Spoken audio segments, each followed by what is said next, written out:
وقال موسى إني عذت بربي وربكم من كل متكبر لا يؤمن باليوم الحساب. وقال رب اشرح لي صدري ويسر لي أمري واحلل عقدة من لساني يفقهوا قولي.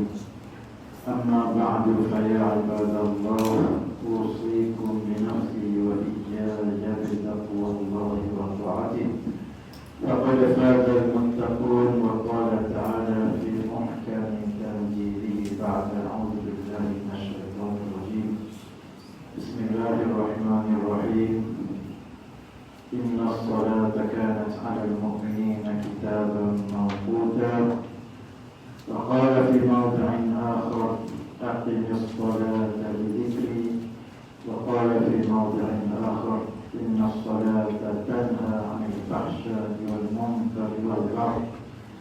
وقال في موضع آخر إن الصلاة كانت لكبيرة إلا على الخاشعين. صدق الله العظيم. Yang dikasihi Tuan Haji Muhammad Nazuri bin Muhammad Sa'ad, penerusi Qauriyah Salawatul Jumat Al-Ikhwan.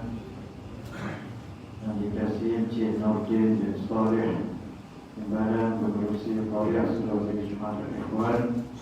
Hari-hari jawatan kuasa, para pegawai, hari-hari jamaah, hadirin hadirat muslimin muslimat yang dirahmati Allah. Mari sama-sama kita iftitah majlis kita pada malam ini dengan baca umur kitab Al-Fatihah.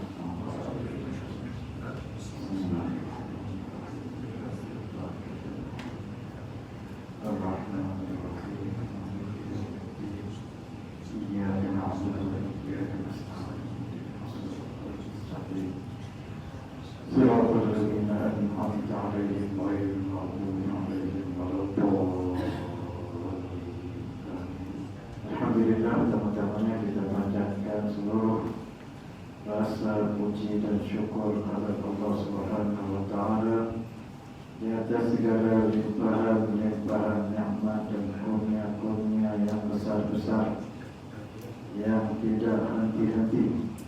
Moga-moga Allah Subhanahu wa taala dengan nikmat-nikmat dan kurnia-kurnia tersebut berkenan menjadikan kita dalam golongan mereka yang mendapat rahmat di dunia dan akhirat, mendapat syafaat baginda Nabi sallallahu alaihi wasallam, dapat bersama dengan baginda Nabi di Al-Haud, di kolam Nabi sallallahu alaihi wasallam yang airnya lebih putih daripada susu, lebih manis daripada madu.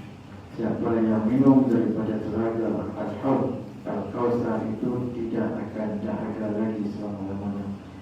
Moga-moga Allah Subhanahu wa taala berkenan menjadikan kita dalam kelompok golongan yang dapat syafaat baginda Nabi sallallahu alaihi wasallam di dunia dan di akhirat, lebih-lebih lagi di yaumul mahsyar. Hadirin hadirat muslimin muslimat yang dirahmati Allah. Pada malam ini kita sambung muzakarah kitab Munyatul Musalli yang dikarang Munyatul Musalli yang melengkapi akan Al-Masail Ad-Durar wal-Lahali karangan Al-Alim Al-Allamah Tuan Syekh Daud bin Abdullah Al-Fatwani Rahimahullah Lahu Amin. Dan kita sambung dengan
sempurnaan ikhlas.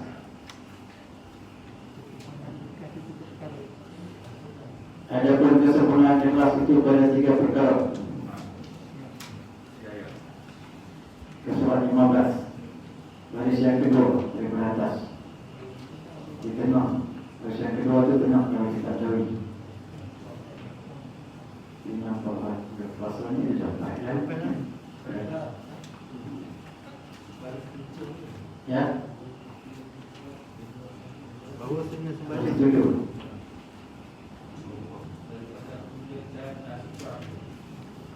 Yang benar ada tazkar. Bahawasanya senang ambil baris ke-6.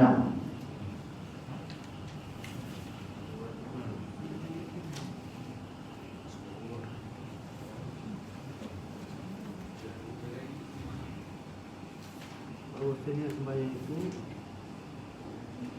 Misalnya telah menghimpunkan pada berlaku surat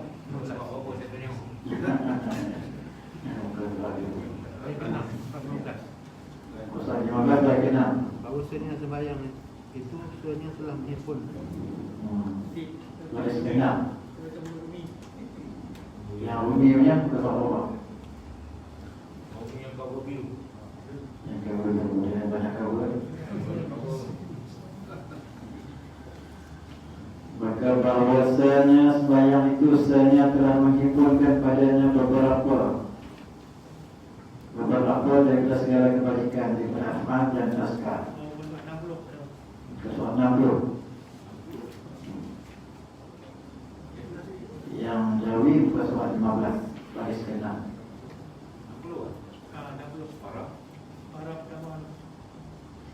Bismillahirrahmanirrahim. Bismillahirrahmanirrahim. Qala Syekh Daud bin Abdullah Al-Fatani rahimahullah ta'ala wa nafa'ana Allah bihi wa bi'ulumihi fid dharain amin. Maka bahwasanya sembahyang itu sebenarnya telah menghimpunkan padanya beberapa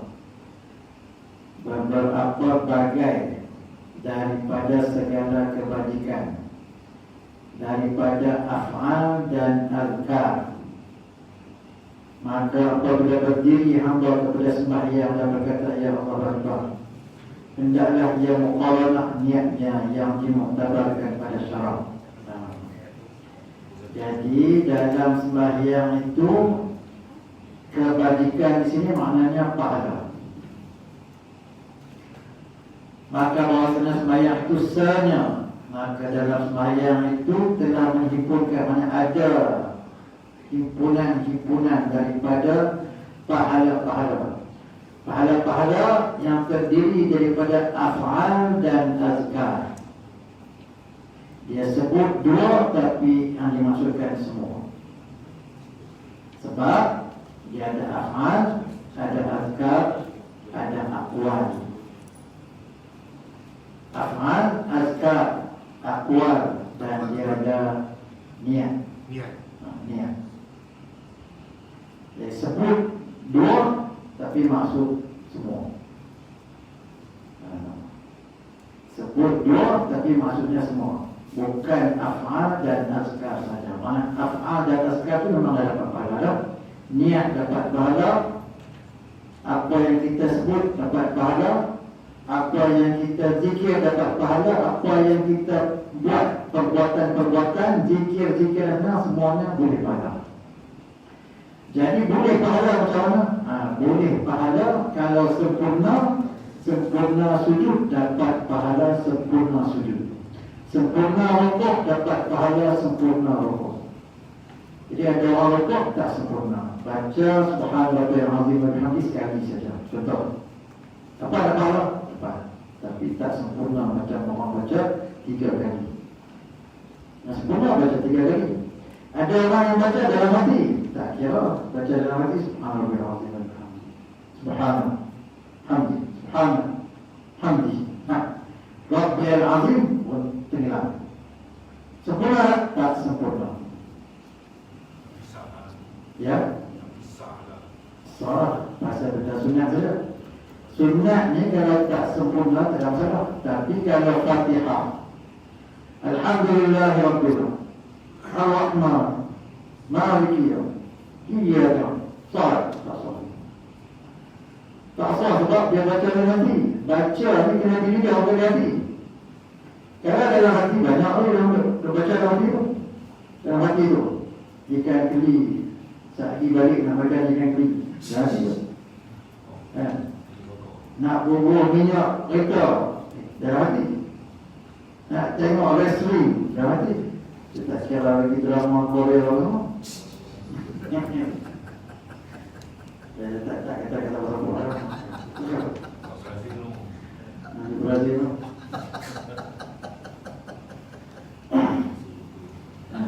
Jadi semua dalam hati tak kira. Kalau yang tu kita baca atau kita dalam hati itu, yang dalam hati itu jangan. Jadi sebab tu kita kena baca, jangan tenggelam timbul. Baca bagi timbul semua. Jadi baca tu perlahan-lahan, ikut tajwid, ikut makhraj huruf yang ada. Bismillahirrahmanirrahim. Dalam Fatihah wajib bismillah. Bismillahirrahmanirrahim. Alhamdulillahirabbil alamin. Arrahmanirrahim. Dalam Fatihah wajib bismillah. Tak ada bismillah, tak sah Fatihah. Tapi dalam dia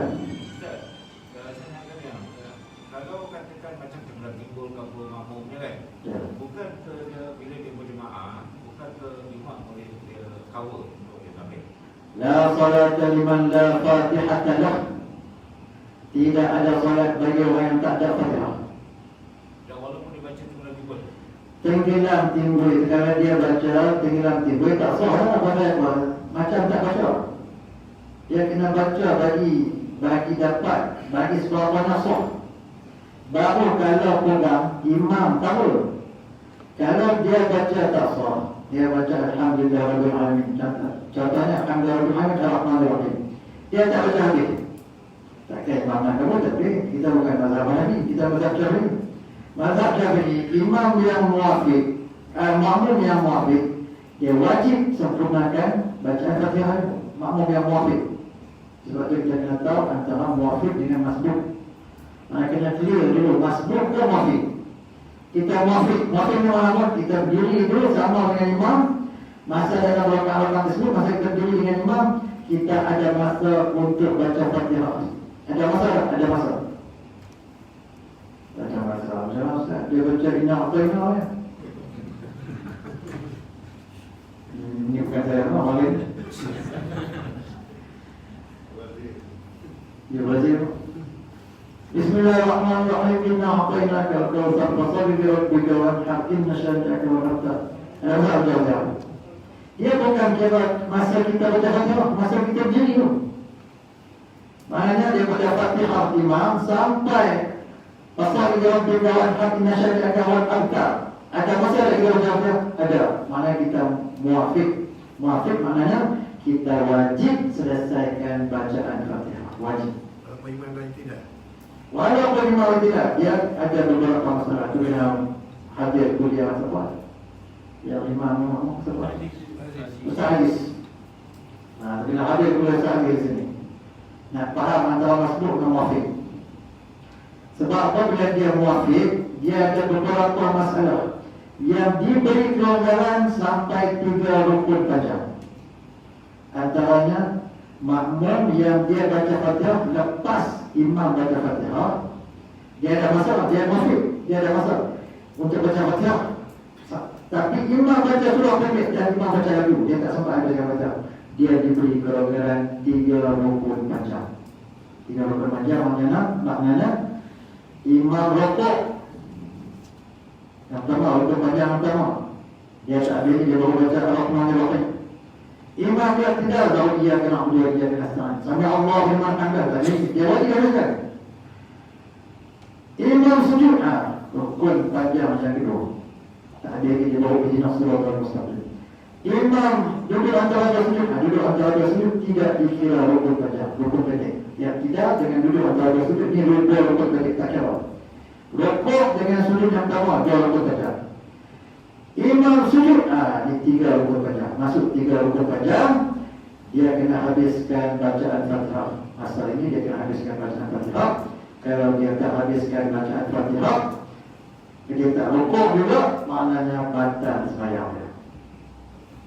Batal sembahyang. tapi yang ini Ustaz, Ya. saya rasa mungkin jadi kekeliruan sebab berdasarkan yang statement awal dulu, disebabkan kata dah harus ikut imam kan? Tak boleh tak? Tak boleh. Ah. Tak boleh. Jadi 3 rukun banyak. Kalau dia tak rukuk, batal sembahyang. Cumanya boleh kalau dia tak mau ikut imam. Maknanya dia mufaraqah dengan imam. Dia mufaraqah. Mufaraqah maksudnya dia tak ikut imam, bercerai dari imam. Dia bercerai dari imam, maknanya dia tak ikut imam, dia sembahyang sendiri sebab dia kata imam dia memang ekspres. Ni kalau bahasa ekspres bergerak. Jadi dia sembahyang sendirian. Dapatlah pahala setakat mana dia Jumaat tadi. Setakat mana dia Jumaat dapatlah, mana tak sempurna dia. Pahala Jumaat tak sempurna. Jadi boleh juga dia ikut imam walaupun dia tak habiskan baca. Dia ikut imam. Tapi imam dah nak bangun dah. Kalau imam bangun dia dah sujud ni, dia tak rukuk lagi, batal sembahyang. Jadi dia ikut imam. Dia rukuk, dia tidak apa semua. Tapi dia tak habis baca. Jadi nanti bila imam bagi salam yang kedua, dia bangun untuk rakaat yang seterusnya, rakaat yang dia tinggal tadi. Dia dikira. Dia kira kena ganti dia satu lah. Jadi kena clear tu bab masbuk dengan muafiq. Dia ada beberapa masalah tu yang 5 masalah. Baca silap saya ada 5 masalah. Antaranya imam makmum yang lupa baca hadis. Dia lupa, dia balik, dia teka dengan ataupun dia khusyuk dengan bacaan imam contoh. Yang baca tu dia tengah tadabbur sampai dia lupa baca-baca. Padahal dia lagi baca-baca. Dia boleh keluarkan dengan 3 rukun baca. Antaranya juga orang yang jenis baca lambat. Bismillahirrahmanirrahim. Dia baca lambat. Imam jenis baca cepat. Jadi dia tak sempat habiskan, dia boleh keluarkan dengan 3 rukun baca. Ada lagi. Itu dalam masalah imam dan makmum. Dalam kitab ni pun ada. Dalam Munyatul Musalli ini dia kembali sekali dengan kitab Al-Bahjah Al-Mardiyah. Baca silap saya. Al-Bahjah Al-Mardiyah. Jadi di situ ada masalah permasalahan imam dan makmum, masbuk dan muafiq, itu ada dalam ini. Dan kita akan baca insya-Allah dalam kesempatan yang akan datang insya-Allah. Jadi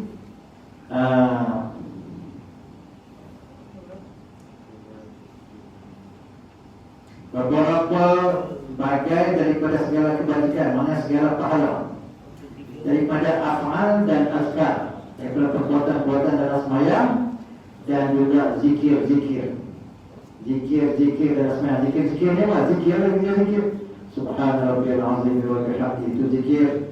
Subhana rabbiyal a'la wa bihamdihi, zikir. Allahu akbar, itu zikir. Itu semua zikir. Jadi zikir-zikir itu semua dapat pahala. Bagaimana nak sempurna zikir?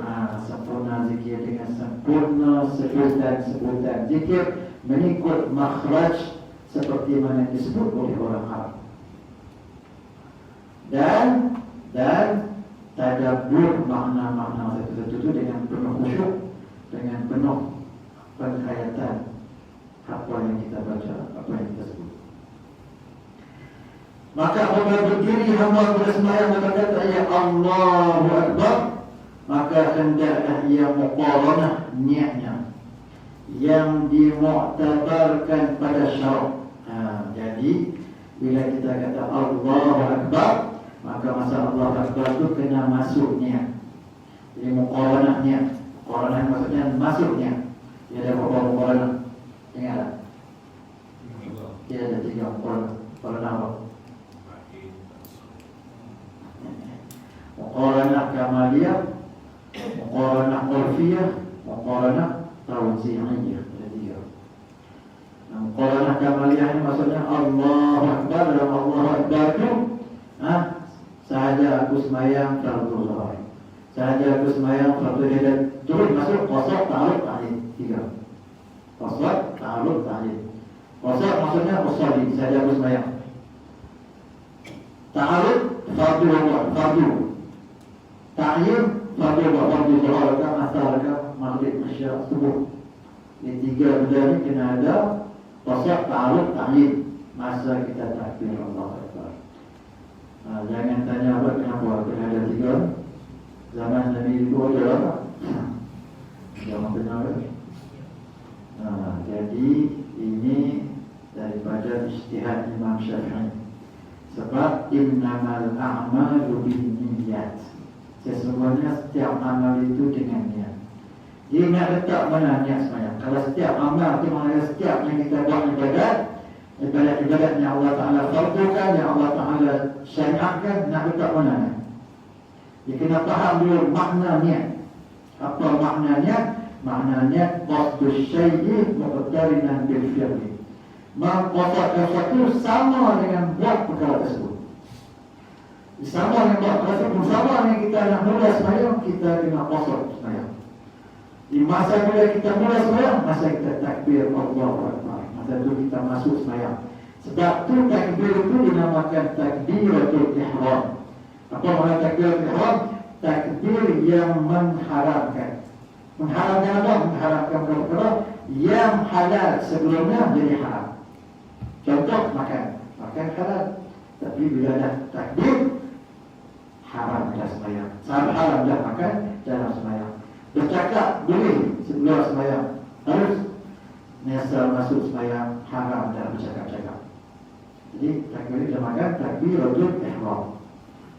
Di masa takbiratul ihram kena ada qasd, ta'arud dan juga ta'yin. Qasd musalli, ta'arud, fardu dan juga ta'yin. Fardu sembahyang 5 tu, qasd, ta'arud, ta'yin. Saja aku sembahyang fardu zuhur, saja aku sembahyang fardu asar. Jadi Allahu Akbar. Kalau Allahu Akbar, masa dalam Allahu Akbar tu boleh saja aku sembahyang Allahu Akbar. Saya Allahu Akbar tu saja aku sembahyang fardu zuhur. Yang namanya muqaranah kamaliyah. Muqaranah kamaliyah. Maksudnya sempurna niat itu dalam Allahu Akbar. Kalau satu yang Allahu Akbar, masa Allah saja dah, aku solat fardu zuhur. Allah dah masa Allah ya. Belum Allah Akbar ini dinamakan muqaranah urfiyah. Urfiyah. Ain ra falayata urfiyah. Ana suku dia ber ataupun separuh daripada Allah Akbar itu dia lainnya. Dinamakan muqaranah urfiyah. Bila-bila ini muqaranah kamaliyah, muqaranah urfiyah ini sah. Yang ketiga namanya muqaranah tawzi'iyah. Dia tawzi'. Dia tentukan saja aku sembahyang Allah, saja aku sembahyang fardu akbar zuhur. Yang itu tak boleh. Tentukan itu tak boleh. Tidak memadai dia sah. Jadi Allah apa kita tak akan berdoa, kita Allah Akbar dari Allahu Akbar. Yang itu. Jadi muqaranah kamaliyah, muqaranah urfiyah ini boleh. Jangan muqaranah tawzi'iyah, jangan tentukan. Ya. Dan dalam sembahyang niat ini memang perkara rukun, wajib ada niat. Tak boleh niat di luar sembahyang, tak boleh. Kalau niat dalam sembahyang, kalau siapa yang nak niat dalam sembahyang, dia kena bawa takrifnya. Takrifnya apa dia? Dia kena bawa takrifnya kan? Sebab takrifnya yang disepakati dalam mazhab Syafi'i ialah yang tadi. Qasd syai' muqtarin bil fi'li. Maksudnya masa buat benda tu, masa kita qasd. Kalau yang masih belum buat, kita niat mana? Kena buat takrif niat itu. Apa niat tu mana apa? Jadi kita kena pakai yang mana yang kita belajar, yang mana yang kita faham daripada mazhab kita, mazhab Syafi'i. Maka adalah yang muqaranah niatnya yang dimuktabarkan pada syarat. Yang dimuktabarkan maksudnya yang diterima pada syarat. Yang diterima pada syarat. Jadi kalau sembahyang fardu 3 kan, yang ini pun selalu kita sebutlah sholli fardu zuhur. Saja sembahyang fardu boleh, bahasa fardu boleh, bahasa Melayu boleh, bahasa Arab boleh, bahasa Jawa boleh, bahasa Sunda boleh, bahasa Siam boleh. Ikutlah bahasa yang boleh. Bahasa Banjar boleh, siapa yang boleh. Tapi kena ada 3-nya, qasd, ta'arud dan juga ta'yin. Mesti ada 3 ni dalam sembahyang fardu. Sembahyang fardu maksudnya sembahyang fardu subuh, zuhur, fardu zuhur, fardu asar, fardu maghrib, fardu isya. 5 semua ini mesti ada 3 masa kita takbir. Jadi kalau kita tak buat 3 ni, apa yang kita tahu tak sah sebenarnya. Ataupun ada orang mengaji mazhab lain, itu ikut dia. Kalau mengaji mazhab lain, ada mazhab lain dia tak pakai dalam takbir, di luar takbir. Tapi kena tahu kena ngaji lah. Kenapa dia pakai luar takbir? Apa takrifnya dia? Sebab orang Islam ni semuanya akan binasa kecuali orang yang berilmu. Orang berilmu pun semua akan binasa kecuali orang yang beramal. Anak itu beramal. Orang beramal pun semua binasa kecuali orang yang ikhlas. Orang beramal tapi tak ikhlas, tak diterima juga. Jadi beramal yang diterima itu adalah orang yang ikhlas. Orang yang ikhlas, kata Sayyidina Abu Bakar As-Siddiq radhiyallahu anhu wa arda, dalam bahaya yang sangat besar. Bahaya macam mana? Bahaya. Amalan dia hari ini Allah Ta'ala terima. Hari ini Allah Ta'ala terima. Oh, dia semayang, dia bangun tahajud, dia buat semayang sunnah, dia qiyamul lail, dia tadarus Quran. Tiba-tiba satu hari cerita ke orang. Cerita ke orang tu apa? Nak berketok. Nak ketok sikit, nak tunjuk sikit. Dia yang buat banyak. Dia yang buat banyak. Habis semua dia yang punya. Pasal apa? Mula Allah Ta'ala terima lah, ikhlas Allah Ta'ala terima. Tapi pasal ada riak, akhir tu ada riak, habis semua jadi debu-debu yang berterbangan tidak diterima. Sebab tu saya nak bakal kata, dalam bahaya yang besar. Jadi kita kena jaga amalan kita kena jaga lebih daripada kita jaga anak, lebih daripada kita jaga emas dan perak. Orang nak kata apa pun silakan, amalan kita jaga. Jangan cerita dekat orang. Kalau boleh sembunyi. Pasal apa? Pasal yang ni esok jadi kawan, jadi teman. Yang ni esok jangan tolong kita hari esok. Yang ni tak tolong, yang ni nak tolong. Tuan-tuan yang membuat hadir adalah muslim-muslim adalah macam.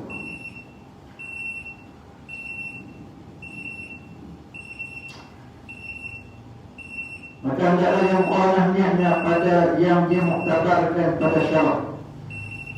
Dan serta diketahui pula akan kebesaran Tuhannya yang ia berdiri khidmat kepadanya. Maka maknanya Allah Akbar. Jadi kita bila seorang itu berdiri untuk sembahyang, dia mesti rasa dulu kebesaran hadir di hadapan Tuhan. Tuhan yang mengetahui segala, yang mencipta segala, dan sembahyang itu adalah kurnia daripada dia dan untuk dia. Kurnia daripada dia untuk dia. Kita tidak ada. Kita tak ada apa-apa. Sembahyang itu dia buat untuk dia. Macam dengan robot ni, kata guru saya, robot bagi ubur bateri, dia ada skrin dah on, dia dah robot, dia dah ikut skrip dalam yang telah diprogramkan dalam robot. Ikut, jadi nama pun ada dia berjalan nama robot, nama orang berjalan. Dia berjalan sampai akhir sampai tengah. Cukup masa dia berhenti, sama ada dia rosak, kita buang ataupun tukar bateri. Macam itulah juga kita. Cukup masa Allah Ta'ala cabut nyawa, tapi tak tahu Allah Ta'ala cabut nyawa ni dalam husnul khatimah ke su'ul khatimah. Dan kita mohon supaya Allah SWT jadikan kita dalam golongan orang-orang yang dapat husnul khatimah, maksudnya pengakhiran yang baik. Tuan-tuan yang berbuat hadirat muslim-muslimat dalam hati. Jadi asal dulu, hadirkan dulu Allah Subhanahu Wa Taala dalam hati kita ketika mana kita nak sembahyang itu.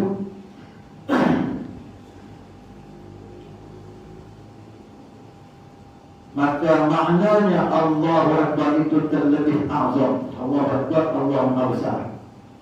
Allah Maha Besar itu bukannya Allah itu besar.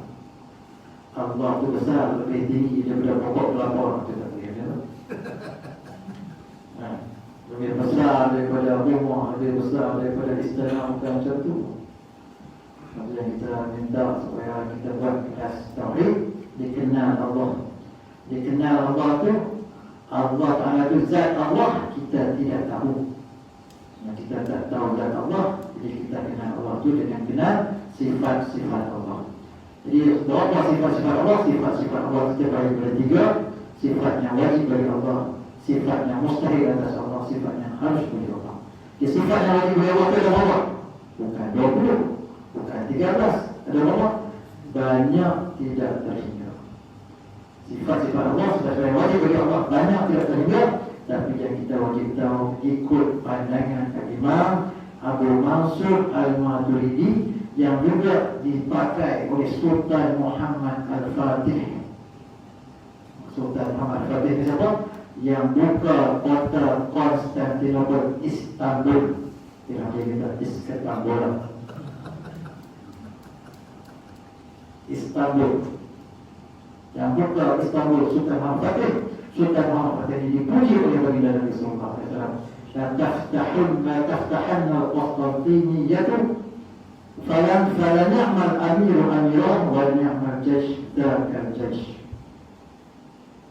Jadi Nabi puji, kamu akan buka kota Konstantinopel. Yang buka kota Konstantinopel itu, pemimpin itu sebaik-baik pemimpin dan tenteranya sebaik-baik tentera. Jadi ulama-ulama bahas sebaik-baik pemimpin. Cuba tengok pemimpin yang mana? Pemimpin yang peduli rakyat. Jadi politik kan? Dia nak buka masjid, jadi buka masjid. Yang peduli rakyat. Pemimpin yang sekarang peduli politik, peduli vote dia. Tak kira di mana. Dia nak kita contoh ni di Brazil kan? Sultan Muhammad Al-Fatih itu bangun, tengok rakyat, jenguk rakyat. Sultan Muhammad Al-Fatih itu orang yang dari segi spiritual, rohanian itu tinggi. Tak tinggal, sembahyang sunat tak tinggal. Dia sendiri tanya oleh kata tentera, mana dalam kalangan kamu ni yang tak pernah tinggal sembahyang jemaah? Yang tak pernah tinggal sembahyang jemaah. Lebih daripada separuh tentera tak pernah tinggal sembahyang jemaah. Semenjak balik sampai mereka ikut perang Sultan Muhammad Al-Fatih, tak pernah tinggal sembahyang jemaah. Itu yang Nabi puji itu sebagai tentera. Sampai katanya siapa yang dalam kalangan kamu ni tak pernah tinggal tahajud semenjak balik. Yang tu semua orang duduk. Jadi dia seorang diri. Maknanya dia sebaik-baik pemimpin. Tak pernah tinggal tahajud semenjak daripada balik. Orang yang sangat mengutamakan ilmu, sangat menghormati para alim ulama. Murid kepada Syekh Samsuddin Al-Wali. Syekh Samsuddin Al-Wali ni masa dia kecil lagi diguru kepada Sultan Buat. Sultan Buat adalah bapa kepada Sultan Muhammad Fatih. Masa dia kecil lagi dalam wayang tu, Syekh Samsuddin dah tunjuk lah. Ini dia. Bukan mampu orang yang akan tawan, orang yang akan buka Konstantinopel, tapi anak tuanku yang dalam wayang sekarang. Syekh Samsuddin nampak lah. Kalau tak buka pandangan dia nampak. Sultan Muhammad Fatih ini akan buka kota Konstantinopel. Tengok akidah sifat 20. Sifat 20 maksudnya ngaji sifat 20 lah. Fiqh ada fiqh apa? Fiqh Imam Abu Hanifah, fiqh Hanafi. Salah satu fiqh, cabang fiqh yang diiktiraf oleh Ahlus Sunnah wal Jamaah. Maliki Hanafi, Syafi'i, Hambali 4. Jadi dia pakai Hanafi. Tauhidnya, akidah Asy'ariyah Maturidiyah. Sifat 20, lagi sifat 20. Dan juga tasawufnya, tasawuf Al-Ghazali. Maknanya atas landasan yang betul, Ahlus Sunnah wal Jamaah. Tasawuf Imam Ghazali. Tasawuf Imam Ghazali dan Dan dia ni ambil, disebut bahawa beliau ini di antara orang yang mengamalkan wirid-wirid dan zikir-zikir daripada Syekh Baharuddin An-Naqsyabandi. Syekh Baharuddin An-Naqsyabandi, orang yang konsisten, orang istiqamah dalam zikir. Jadi moga-moga tuan-tuan, apa yang kita berjalan di atasnya sekarang ini adalah jalan yang benar, dan Allah Subhanahu Wa Taala berkenan menerima segala amalan-amalan kita yang baik-baik, dan Allah Subhanahu Wa Taala berkenan untuk mengampunkan segala dosa-dosa dan salah-salah kita. Jadi bila kita masuk kepada sembahyang, maka bila kita takbir Allahu Akbar itu, di samping kita dah muqaranah niat, muqaranah kamali ataupun muqaranah urfiyah, maka kita juga tadabbur dan rasa dengan Allah itu. Allah Akbar itu, Allah Akbar itu terlebih azam. Terlebih azam maksudnya maha agung, dan ajal maha besar. Hanya ada kerajaan-kerajaan yang besar, hebat kerajaan, ada kerajaan-kerajaan hebat yang besar-besar, tidak dapat lawan kerajaan Allah Subhanahu Wa Taala yang maha besar. Maka hendaklah benar hatinya yang demikian pula. Hatinya demikian pula firman Allah Ta'ala, telah mengetahui hamba-Ku bahawa Aku yang terlebih besar daripada tiap-tiap suatu, dan senang ia telah berhadap atasku. Maka apabila mengangkatkan dua tangannya kepada kedua telinganya, mengisyaratkan ia melepaskan daripada tiap-tiap yang makhluk, tiap-tiap makhluk yang lain daripada Allah Ta'ala. Kemudian apabila baca, jadi apabila kita berhadapan, maksudnya nak sembahyang, kita takbir Allahu Akbar, maka kita merasakan kehebatan dan kebesaran Allah Subhanahu Wa Taala. Maka Allah Subhanahu Wa Taala moga-moga menerima segala amalan-amalan kita. Maka Allah Subhanahu Wa Taala mengetahui bahawa hamba-Nya itu juga telah bersyahadat, menyaksikan bahawasanya Allah lah yang terlebih besar, Allah maha besar daripada tiap-tiap suatu, dan senang ia telah berhadap atasku. Maka apabila mengangkatkan dua tangannya kepada kedua telinganya, mengisyaratkan ia melepaskan daripada tiap-tiap yang makhluk yang lain daripada Allah. Makhluk maksudnya yang disembah, tidak ada yang disembah, maksudnya tidak ada yang disembah, serah diri bulat-bulat kepada Allah Subhanahu Wa Taala bila mengangkat tangan, tanda al-inqiyad wa taslim, tanda pasrah, serah diri, menyerah segala-galanya kepada Allah Subhanahu Wa Taala. Kemudian apabila membaca subhanallah, masyaallah, kita sambung lagi pada kesempatan yang akan datang. Kemudian apabila membaca subhanallahumma, yang dimasuki Allah, kemudian apabila membaca, kita sambung, kemudian apabila membaca wallahu ta'ala a'lam bis-shawab. Baik dari Allah Subhanahu Wa Taala. Terima kasih atas segala perhatian dan kerjasama. Wassallallahu wasallam ala sayyidina wa maulana Muhammad wa ala alihi wa sahbihi ajma'in. Aqulu qawli hadha wa astaghfirullah ta'ala li wa lakum wa lisa'iril muslimin wal muslimat. Wassalamu alaikum warahmatullahi ta'ala wabarakatuh. Bismillahirrahmanirrahim. Alhamdulillahirabbil alamin. Wassalatu wassalamu ala asyrafil anbiya'i wal mursalin sayyidina Muhammad wa ala alihi wa sahbihi ajma'in. Allahumma anfa'na bima 'allamtana wa 'allimna ma yanfa'una wa zidna 'ilman warzuqna fahma. Wakhtim lana ya Allah bi husnil khatimah wa la takhtim 'alaina bi su'il khatimah. Wassallallahu wasallam ala sayyidina Muhammad wa ala alihi wa sahbihi ajma'in.